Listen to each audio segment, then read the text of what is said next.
வணக்கம், ஏஞ்சல் சமையல். இன்றைக்கி நம்ம பார்க்க போகிறது ஜீப்ரா கேக். இது கொஞ்சம் டிஃப்ரெண்ட்டாக இருக்கும் பார்க்குறதுக்கு, டேஸ்ட்டும் நல்லாயிருக்கும். வாங்க அது எப்படி செய்யலான்றதை பார்க்கலாம். ஒரு மிக்சிங் பவுலில் நான் 3/4 கப்பு 3/4 கப் சுகர் பவுடர்,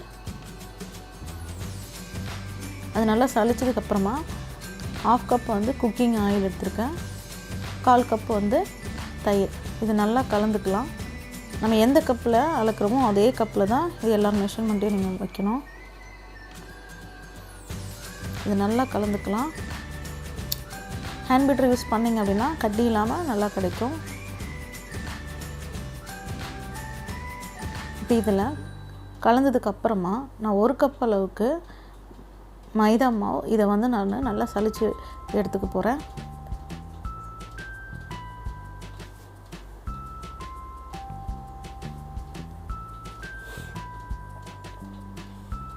இப்போ இது நம்ம நல்லா சலிச்சு எடுத்ததுக்கப்புறமா இது நல்லா மிக்ஸ் பண்ணி விட போகிறோம்.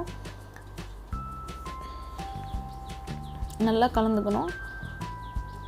நீங்கள் கலக்கும் போதே தெரியும், கொஞ்சம் டைட் ஆகும்போது அதுக்கு எவ்வளோ பால் தேவையோ அதை மட்டும் நீங்கள் சேர்த்துக்குங்க. ஒரு 3 ஸ்பூன் அளவுக்கு தான் நம்ம கரெக்டாக இருக்கும்.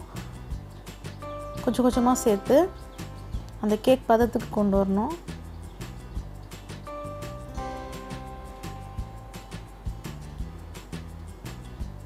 இந்த மாதிரி கேக் பதத்துக்கு வந்துடுச்சு. இதை வந்து நம்ம இப்போ 2 பகுதியாக நம்ம பிரிக்க போகிறோம்.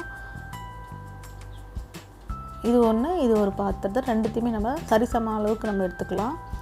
ஒரு இதில் வந்து ஒரு ஸ்பூன் அளவுக்கு கோகோ பவுடர் கலந்து மிக்ஸ் பண்ணி வச்சுக்கலாம். கோகோ பவுடர் சேர்க்கும் போது கொஞ்சம் டைட் ஆகும்.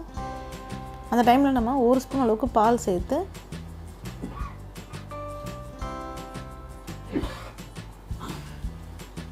நல்லா கலந்து எடுத்துக்கோங்க.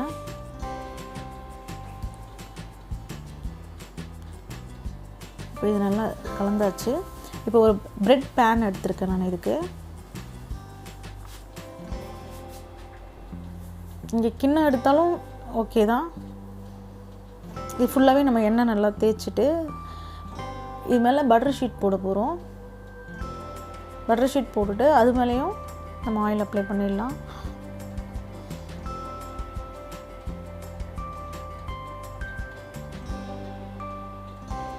இப்போ நம்ம கலந்து வச்சுருக்க 2 பகுதியும், ஒன்று வெண்ணிலா மிக்ஸு, இன்னொன்று வந்து கோகோ பவுடர் மிக்ஸு. இதை வந்து நம்ம சென்டராக வந்து நான் வெண்ணிலா மிக்ஸ் ஊற்றுறேன். அதோடைய சென்டரில் கோகோ பவுடர் நம்ம மிக்ஸ் பண்ணி வச்சுருக்கேன், அந்த மிக்ஸை இது நடுவில் ஊற்றணும்.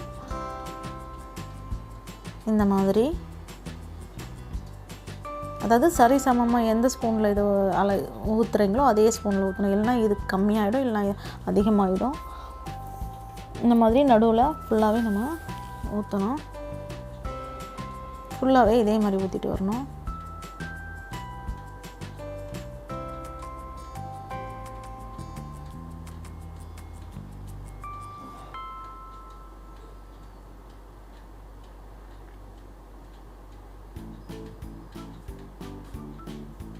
இப்போது இது மாதிரி ஃபுல்லாக ஊற்றிட்டதுக்கப்புறமா ஒரு ஸ்டிக்கு வச்சுக்கோங்க.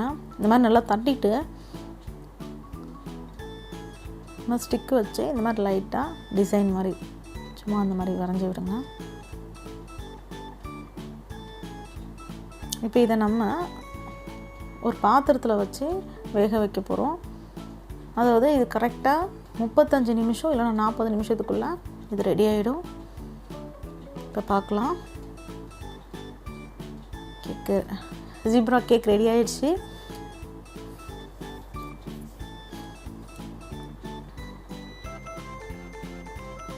பட்டர் ஷீட்டை எடுத்துகிட்டு நம்ம ஸ்லைஸாக கட் பண்ணிவிட்டு டீ டைமில் வச்சு சாப்பிட்லாம். ரொம்ப சூப்பராக இருந்துச்சு. இதை நீங்களும் ட்ரை பண்ணி பாருங்கள். ரொம்ப சாஃப்டாக இருந்துச்சு இது பார்க்குறதுக்கு. இது செய்கிறது ரொம்ப ஈஸி. இது கண்டிப்பாக நீங்கள் ட்ரை பண்ணி பார்த்துட்டு எப்படி இருந்துச்சுன்னு கமெண்ட்ஸில் சொல்லுங்கள். நன்றி.